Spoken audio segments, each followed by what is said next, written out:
권미란의 인사이드 아웃 화요일 아름아름 스몰캡을 잘 아는 리서치 아름의 김도윤 연구원입니다. 어서 오십시오. 안녕하세요. 안녕하세요. 한 주간 잘 지내셨죠? 네, 잘 지내셨나요? 네, 지난주 저희가 알아봤던 종목 가운데 한 종목이 그 다음날 또 크게 상승하더라고요. 네, 어떤 종목인지 여러분 한번 확인해 보시고요. 오늘은 두 종목 가운데서, 오늘 소개해 주실 두 종목 가운데서 이미 상승하고 있는 종목이 한 가지 있습니다. 좀 분석 들어보도록 할 텐데 오늘은 어떤 주제일까요? 화면으로 보시죠.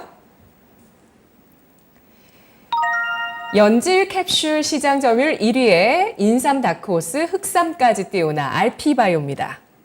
RP바이오 하면은 생소하신 분들이 더 많으실 것 같습니다. 지금 시가총액이 그리 크지 않은 또 중소형 기업인데요. 이 기업에 대해서 오늘 좀 알아보겠습니다. 어떻게 이 기업을 뽑으셨나요? 네, 일단 건강기능식품 시장이 커지는 데서 수혜를 볼 수 있는 스몰캡 기업이 하나 있으면 좋겠다라는 생각을 좀 하고 있었습니다. 네, 그런데 신규 상장을 진행을 한 그런 기업이고요. 과거에 좀 실적 스크리닝이나 이런 부분을 하다 보면은 이상하게 영업이익 막 300억 이러는데 시가총액 1,700억, 800억 이런 좀 생소한 기업들이 좀 있었습니다. 그런 데들이 보니까 건강기능식품 쪽 기업들이 좀 있었었는데요. 네, 이상하게도 주가도 좀 지지부진하고 성장성이나 이런 부분에서 좀 부각을 못 받고 이익률이 점차 감소하는, 지나고 나서 보면 그런 모습들이 좀 보였었는데요. 아무래도 생각해보니까 이 건강기능식품이 유행을 좀 타고 마케팅비 지출이 좀 이렇게 많이 들어가는 그런 이제 업종으로 좀 보였던 것 같습니다. 하지만 동사 같은 경우에는 그 기업들의 이제 그 연질 캡슐, 그 제형을 공급하는 기업으로 이제 어떤 기업에서 마케팅비를 더 지출해서 좀 부각을 받든지 동사 같은 경우에는 그 동반 수혜가 좀 가능하다라는 생각이 들었습니다. 전체 시장과 좀 이렇게 동반 성장할 수 있는 기업으로 보여졌기 때문에 오늘 소개를 해드리게 되었고요. 시장 점유율로 말씀드리게 되면은 이제 일반 의약품 시장 기준으로는 이제 국내에서 시장 점유율 1위 한 51% 정도를 차지하고 있다고 하고요. 아쉽게도 건강기능식품 쪽과 관련된 자료가 없어서 말씀을 못 드리는 점은 좀 아쉽습니다. 하지만 최근에 이렇게 유튜브를 보게 되면은 조회수가 많이 나오는 곳들에서 그렇게 광고들을 받아서 진행을 하던데요.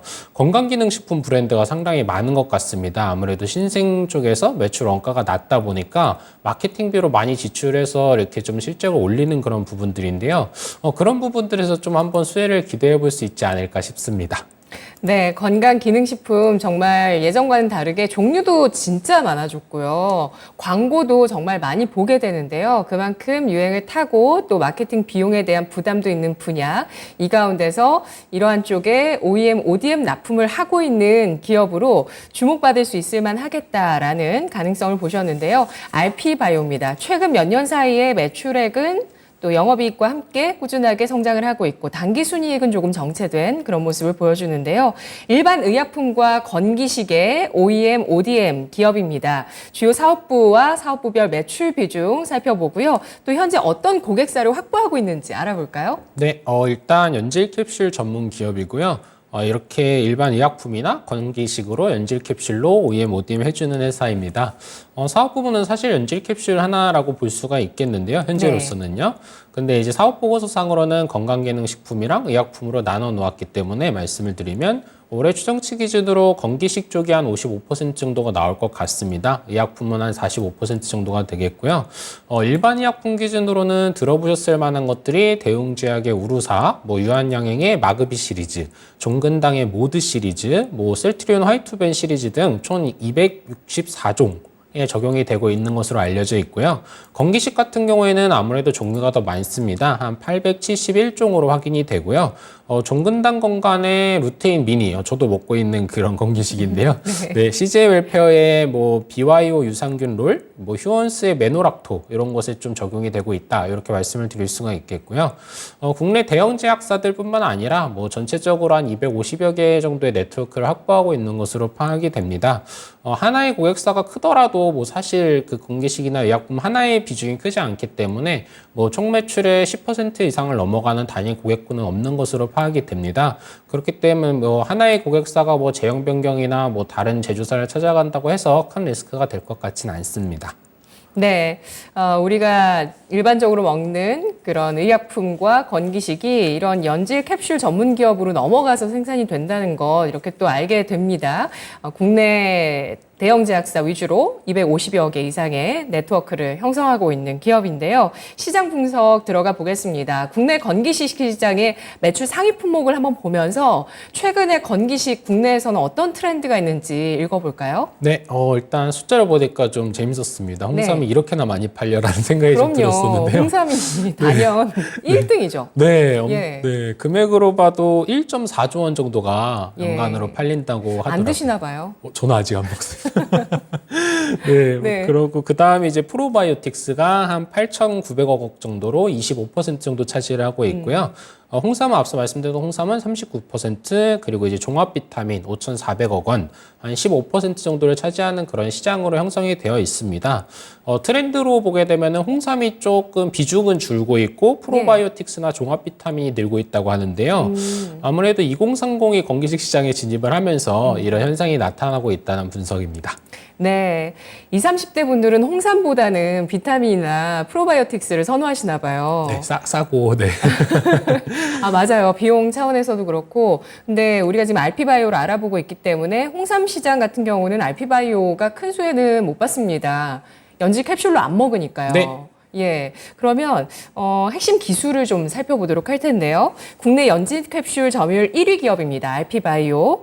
연질 캡슐의 품목 다각화가 진행되고 있다고 합니다. 그리고 또 진세노이드 함량을 홍삼보다 더 높인 흑삼이라는 것을 또 개발하고 있다고 해요. 개발 완료된 건가요? 알아볼게요. 네, 일단 흑삼 제품 같은 경우에는 하반기에 좀 출시될 것으로 보이고요. 네. 아무래도 말씀 주신 것처럼 홍삼 쪽과는 연관이 없었던 기업이다 보니 홍삼이 잘 팔리니 조금 네 마음이 좋지 않았는지 준비를 한 것 같습니다. 스마트한데요. 네, 그래서 이제 개별 인정 원료로 흑삼 같은 경우는 인정을 받았다고 하고요. 이 흑삼 추출물에 대한 제조 기술을 농촌진흥청과 한국생명공학연구원으로부터 이전받았습니다. 원료 인정일로부터 6년 동안 독점 생산이 가능하다고 하는데요. 찾아보니까 기술 이전 받은 날은 지지난해 정도가 되는 것 같고요. 일단 시간은 벌어놓은 것으로 보이고 농촌진흥청에서도 이제 특허 기술로 개발한 것이라고 하니 일정 부분 시장에서 진입장벽 관점에서 보호를 받을 수도 있을 것 같습니다.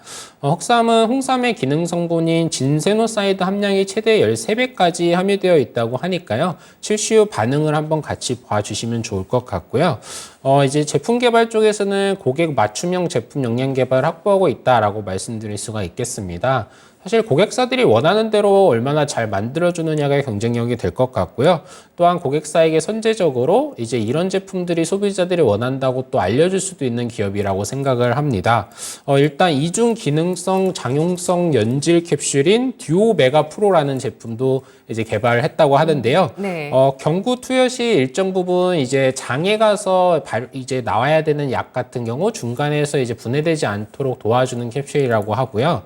또 국내 최초로 씹어서 먹는 튜브 연질 캡슐도 개발을 했다고 합니다.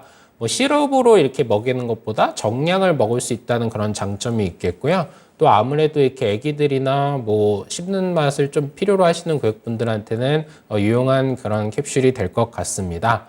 맛 전담 R&D 연구팀도 보유하고 있다고 하는데요. 소비자 설문에 기반을 해서 어떤 맛을 내도록 할지 이런 것도 이제 연구를 한다고 하고요. 정리해서 말씀드려보자면 고객사가 원하는 것도 만들어주고 소비자들이 원할 만한 제품도 고객사에게 어떻게 보면 시장 조사도 해준다. 이렇게 좀 볼 수 있겠습니다. 네, 국내 연질 캡슐 점유율 1위 기업이지만 이렇게 연구 개발을 게을리하지 않습니다. 그러면서 다양한 또 연질 캡슐을 개발하고 있고요. 여기에 흑삼이라는 것을 기술 이전 받아서 하반기에 출시된다고 하니 저는 홍삼을 먹는 편이거든요. 아, 네. 꾸준하게 기대가 되고 어떤 또 제품이 나올지 궁금해집니다. 진세노사이드 함량이 홍삼 대비해서 13배나 높다고 하니까요. 시장 반응 살펴볼게요. 펀더멘털 분석도 들어가 보겠습니다. 재무 구조는 어떤가요? 네, 일단 자산 기준으로 한 1,700억 원 정도 되는 회사입니다. 부채가 한 735억 원, 이제 자본이 한 1,000억 원 정도로 봐주실 수가 있겠는데요. 아무래도 유형자산 쪽으로 좀 자산을 많이 보유하고 있고요. 한 900억 원 정도로 지금 기재가 되어 있습니다. 차입금은 한 300억 원 정도, 그리고 현금성 자산이 122억 원 정도로 확인이 되는데요. 사실 최근에 이제 상장 이후에 증설 과정이 좀 있었습니다. 일반 의약품 같은 경우에는 매출액 환산 기준으로 한 500억 원 정도의 캐파를 보유하고 있다가 최근에 한 800억 원까지 좀 증설을 한 그런 상황이고요. 의약품 쪽에서는 이제 수주가 워낙 밀려 있다 보니까 요 캐파 쪽에서는 빠르게 매출로 이어질 것으로 보입니다. 건기식 쪽 캐파가 한 1,500억 원 정도가 돼가지고요. 상장 시점에 뭐 한 2,000억 원 정도 이렇게 캐파를 보유하고 있었다면은 현재는 뭐 한 2,300에서 2,500억 원까지 캐파 기준을 보유하게 됐다. 결국에는 최근에 그런 증설 때문에 차입금이 조금 늘어났던 것으로 보이지만 자산 대비 부채 규모로는 크게 문제가 없어 보입니다. 네, 캐파는 어느 정도 늘어난 걸까요? 비율로 따지자면. 네, 일반 의약품 쪽에서 한 60%, 300억 원 정도가 더 늘어난 것 같고요. 네. 건기식 쪽은 제가 찾아보니까 이게 원래 8시간 공장을 돌렸다고 하시던데 이제 16시간 그 2교대로 좀 전환을 하셨다고 해요. 그래갖고 그쪽 부분에서 좀 증설이 있었던 것 같습니다. 아, 그렇군요. 공장을 운영하는 시간을 늘리면서 증설을 하는 그런 또 흐름을 보였습니다. 탑타운의 분석도 들어가 보겠습니다. 코로나 팬데믹이 오면서 정말 뭐 남녀노소 불문하고 건강에 대한 많은 관심이 생겼습니다. 코로나에 걸리면서 더 이런 면역력 같은 것들 정말 20, 30대 분들도 신경 많이 쓰시거든요. 스스로 건강을 생각하는 인구가 증가세를 보이고 있다. 이런 분석도 있는데요. 건기시 시작 앞으로 성장 긍정적일까요? 네, 일단 성장세는 유지가 되지 않을까 싶습니다.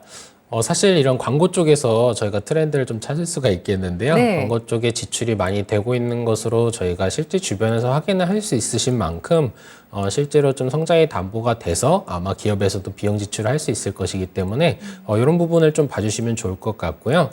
최근에 좀 저희가 재밌게 볼 만한 부분은 이제 대학내일 20대 연구소에서 건강을 위해서 하는 일로 일단 건기식부터 섭취하는 게 이제 첫 번째로 나왔다고 합니다. 아무래도 운동은 힘들고, 네. 건기식부터 이렇게 조금 뭐 10,000원, 20,000원 투자를 해서 네. 이제 종합 비타민이나 이쪽부터 먹자. 이런 쪽으로 또 생각들을 하시는 것 같고 공감하는 부분입니다. 2030 이제 건기식 평균 결제액이 2021년 1분기 기준으로 2029년 1분기보다 한 153% 증가를 했다고 하고요. 전체 세대 중에서 가장 큰 폭의 상승이라고 합니다. 네, 시장 규모로 보게 되면은 19년도에 한 4.8조 원 규모에서 22년도 6조 원으로 연평균 한 8% 정도 성장을 해온 모습이고요. 4050 세대 중심에서 2030 세대가 좀 새로 붙었다. 이렇게 좀 볼 수 있을 것 같습니다. 네, 그렇군요. 또 이 RP바이오의 해외 진출 이슈도 살펴보겠습니다. 해외 진출 가능성이 있는지 궁금하고요. 네. 또 이 RP바이오가 갖고 있는 제품군들 앞으로 시장 반응 어떻게 예상하실까요? 네, 일단 국내에서는 유일하게 글로벌 제약사 심사를 통과했다고 합니다. 네, 그래서 제형 캡슐로는 뭐 기술력이 있다고 보여지고요. 다만 의약품 쪽에서는 사실 해외 쪽에 수주가 들어와도 현재까지는 이제 수주가 워낙 밀려 있었던 상황이어서 대응을 못 했었는데 이제 증설을 했으니까 관련된 수주 소식도 저희가 좀 기대를 해볼 수가 있겠고요. 동사 이제 제품 같은 경우에는 이제 핵심 기술은 네오젤과 네오솔 두 가지 기술로 좀 말씀드릴 수가 있겠습니다. 네. 네오젤 같은 경우가 이제 젤라틴을 이용해서 내용물을 감싸는데 유통기한을 기존의 한 24개월에서 36개월까지 1년 정도 연장하는 기술이라고 합니다. 저도 몰랐는데 이 제조부터 약국에 진행되기까지 사실 시간이 생각보다 많이 걸린다고 하더라고요. 그래서 약국 같은 데서 이제 재고 관리 측면에서 상당히 도움을 얻을 수 있기 때문에 선호하게 될 것으로 보여지고요. 네오솔 같은 경우에는 결국에는 약물이 몸에 더 잘 섭취될 수 있도록 하는 기술이라고 합니다. 타사 제형 진통제 대비로는 뭐 2.2배 높은 생체 이용률과 3.3배 높은 용출률을 실현했다고 하는데요. 생체 이용률은 투여 약물의 순환 혈류 흡수 비율이고 용출률은 용매에 의해 녹아나오는 주성분 비율이라고 합니다. 네, 그래서 앞으로도 이 두 가지 기술로 시장을 좀 지켜나갈 것으로 보입니다. 네. RP바이오의 투자 포인트 4가지로 정리해 보겠습니다. 주가 전망도 해주시죠. 네, 일단 일반 의약품 연질 캡슐 시장 점유율 1위 기업이기 때문에 뭐 네. 기술 경쟁력을 좀 보여준 기업이다, 검증됐다라는 점 첫 번째로 말씀드릴 수가 있겠고요. 네오젤과 네오솔 두 가지 기술 경쟁력 말씀을 드릴 수가 있겠고요. 또 이제 고객 맞춤형 제품 개발 능력을 확보했기 때문에 중장기적으로도 긍정적인 반응이 기대된다는 점 말씀드릴 수가 있겠고요. 마지막으로 이제 개별 원료 인정받은 흑삼 제품 외에도 아무래도 뭐 체중 조절이나 피부 보습 등의 효과가 있는 개별 인증 원료 쪽으로 모멘텀을 좀 붙여 나갈 것으로 보여집니다. 적정 주가는 내년도 예상 EPS 1259원에 타겟버 13.5배에 적용한 17,000원으로 제시를 해 놓은 상황이고요. 리스크로는 1분기에 이제 원가 쪽에서 조금 좀 높아진 것이 확인이 됩니다. 감가상각비가 추가로 한 12억 정도 붙은 것 같은데요. 감안하더라도 원가율이 한 5%포인트 정도 증가를 했는데 이 부분에 대해서 앞으로 좀 팔로우를 하고 이 자리에서 좀 말씀드릴 수 있도록 하겠습니다. 네, 알겠습니다. 원가 부담이 1분기에 다소 높아진 점 리스크로 꼽히고 있고요. 이 밖에 4가지 투자 포인트를 갖추고 있는 RP바이오 현재 주가는 0.9% 하락으로 11,160원 선에 거래되고 있습니다. 이제 연질 캡슐 보시면 RP바이오 생각해 보시면 좋을 것 같아요. 다음 주제 보겠습니다. 삼성, 애플, 전기차, OLED 투자 채용 확대, 2024년 역대 최대 매출 기대, FNS테크.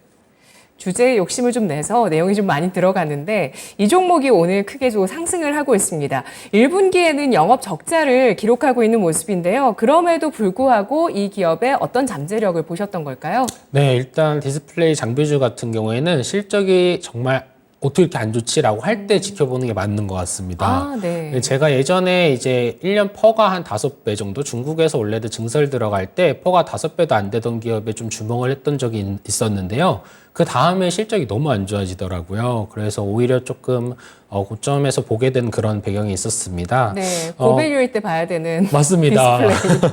오히려 올해 네. 실적이 좋으면 내년에 이제 장비 세팅이 안 된다 이렇게 좀 네. 봐도 될 것 같고요. 올레드 사이클이 짧은가 봐요. 네, 올레드 같은 경우에는 16년도에 이제 대규모 증설하고 나서 좀 많이 짧아진 것 같습니다. 2차 전지처럼 올해도 많이 했는데 내년에 더 하게 된 문제가 없는데 네. 이게 사이클을 좀 많이 타게 된 산업 같습니다. 네.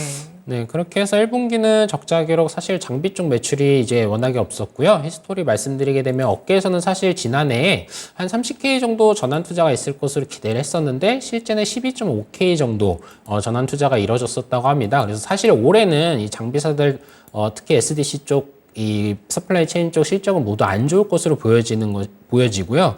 다만 현재 시점에서 좀 말씀을 드리게 된 거는 이제 내년도에 이제 최대 실적을 달성 가능할 수 있을 정도의 그런 이제 발주가 이제 이어질 것으로 판단을 했는데 오늘 방송 직전에 이제 공시가 나왔더라고요. 너무 아쉽게도.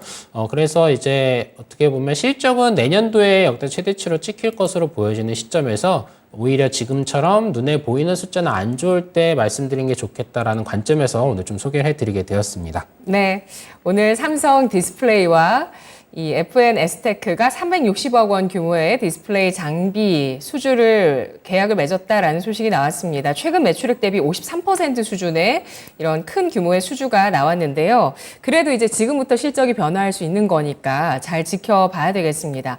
여러 가지 사업부를 갖추고 있어요. IT 부품 소재 그리고 OLED 전공정 장비 이렇게 하고 있는 것 같은데 매출 비중 전체적으로 어떻게 구성이 되어 있을까요? 네, 일단 현재 기준으로 보겠으면 매출 비중으로 봤을 때 장비 쪽이 원래 기존에는 장비 쪽이 많이 나오는데 이게 워낙 변동성이 크다 보니까 네. 다만 부품 쪽은 꾸준히 좀 매출 비중이 증가하고 있다 이렇게 좀 말씀을 드릴 수가 있겠고요. 예. 아무래도 이제 이 SDC 쪽은 보통 장비별로 절대 한 기업에 주지 않습니다. 기본적으로 이원화를 기본으로 이제 하고 있는데요. 하지만 동사 같은 경우에는 이제 같은 포트폴리오를 가졌던 S사가 사업 철수를 하면서 단위 투자당 수주액이 좀 커졌었던 기업이다. 이렇게 좀 말씀을 드릴 수가 있겠고요. 부품 매출액 쪽을 말씀드리면 18년도에 110억 원, 2019년도 140억 원, 20년도 167억 원, 코로나임에도 성장을 했었던 부분이고요. 21년도 184억 원, 지난해 240억 원까지 18년도 대비 무려 2배 이상 이제 부품 소재 쪽이 올라왔습니다. 네. 네, UV 램프, 반도체용 CMP 패드, OLED 마스크 제조 및 세정으로 좀 구성이 되어 있는데요. 이 소재 쪽을 말씀을 드리는 게 사실 장비만 갖고 있었더라면은 이렇게 좀 사이클을 탄다고 해서 말씀을 드리지 않았을 것 같습니다. 이 소재 쪽이 꾸준히 상승하는 것을 주목을 받지 못했던 기업인데요. 장비 쪽에서 좀 업황이 정상화될 때 이쪽 부분에 이제 재평가도 들어갈 수 있는 시점이라고 생각을 했기 때문에 사실 오늘 공시가 나온 부분은 조금 아쉽지만 기대감을 좀 가져갈 수 있었으면 좋았겠지만 일단은 그것과 같이 이제 부품 소재 쪽에서 성장하고 있는 사업 부분에 재평가가 될 수 있겠다라는 생각입니다. 네, 매출액이 600억, 900억 이렇게 지난 몇 년간 나왔던 기업인데 오늘 수주가 300억대가 나왔으니까요. 정말 의미가 있고요. 그리고 실적의 구성을 봤을 때도 소부장을 다 같이 하면서 사이클을 좀 덜 탈 수 있도록 사업 체질을 바꿔 나가는 데 성공한 기업입니다. 재무구조 체크를 해볼까요? 네, 자산 규모 한 950억 원 정도가 되겠고요. 부채 340억 원, 현금 및 현금성 자산이 215억 원 정도입니다. 단기 차입금, 장기 차입금 70억 원, 장기 차입금 115억 원 정도이기 때문에 무난무난한 구조로 보이고요. 시간이 없지만 짧게 말씀드리면 올레디 장비주 중에서 매출 채권 많은 기업들 조심하셔야 됩니다. 네. 중국 고객사를 확보한 기업들 중에서 중국은 매출 채권 결제일이 1년 6개월도 끌고 간다고 해가지고요. 돈을 안 주네요. 네, 그래서 조금 좀 기피를 하는 그런 분위기가 있다고 네. 하는데요. 그래서 이 매출 채권 많은 기업들, 올레디 장비들 중에서는 유동성 부분 확인하셔야 된다는 점 좀 말씀드리겠습니다. 예, 탑다운 분석 들어가 보겠습니다. 삼성 애플발 OLED 호황이 온다고 하는데 앞으로 수요 어떨지 궁금하고요. 패널 출하량을 전망을 해봐야 또 실적 전망 가능하지 않을까요? 네, 일단 올레드가 좀 구분을 할 수 있을 것 같습니다. 휴대폰용, 태블릿용, 노트북용, TV용 등등 구분을 좀 해봐야 될 것 같은데요. 일단 네. 태블릿이랑 노트북 쪽에서는 지난해 한 1,000만 대 미만 규모에서 앞으로 애플 쪽에서 채택을 시작하면서 내년도 한 2,000만 대 후반, 2027년쯤 6,000만 대 넘어갈 것이라는 전망치가 나오고 있는데요. 아무래도 각 어플리케이션별로 이 크기가 모두 다르고 그렇기 때문에 이게 그 출하량 기준으로 좀 말씀을 드리고 싶어서 자료를 좀 찾아봤는데 그 부분은 조금 어려워 보이더라고요. 그래서 네. 제가 나중에 좀 더 쉽게 말씀드릴 수 있는 부분이 확인되면 꼭 말씀드리도록 하겠습니다. 네, 태블릿 노트북 쪽에서는 일단 OLED 성장 예상되고 있다라는 점 전해주셨고요. 또 전기차 시대의 전장용 OLED 시장의 성장세도 주목을 받고 있는데요.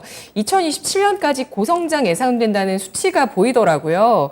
그렇다면은 그 동사가 또 수혜를 받으면서 매출이 크게 폭발하는 국면이 나올 수도 있을지도 궁금합니다. 잠재력 보실까요? 네, 일단 올레드는 신규 어플리케이션이 붙는 게 굉장히 중요한 것 같습니다. 네. 그렇기 때문에 자동차 쪽에서 붙는 게 부각이 되는 모습이고요.